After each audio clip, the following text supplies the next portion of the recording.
Most people think it's impossible to sneak into Area 51, where the US has their top-secret military base and supposedly hides UFO evidence. But a man named Jerry Freeman became the only person to have ever publicly snuck into Area 51 using a strategy that outsmarted the US military.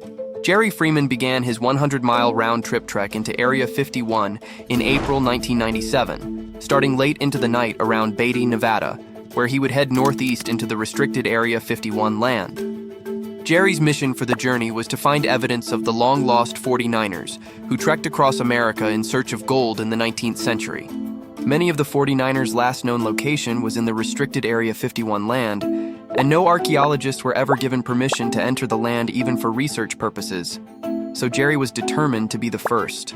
Jerry crossed over into the restricted area in the middle of the night with only binoculars, a butane stove, enough water and food for a couple of days, and a cellular phone that he used to make coded calls to his family and friends who were aware of his journey. Jerry did most of his moving in the night hours when he wouldn't be easily seen and exposed to the scorching Nevada sun. His goal was to make it to Nellis Canyon and Papoose Lake, which is where the 49ers supposedly once stayed.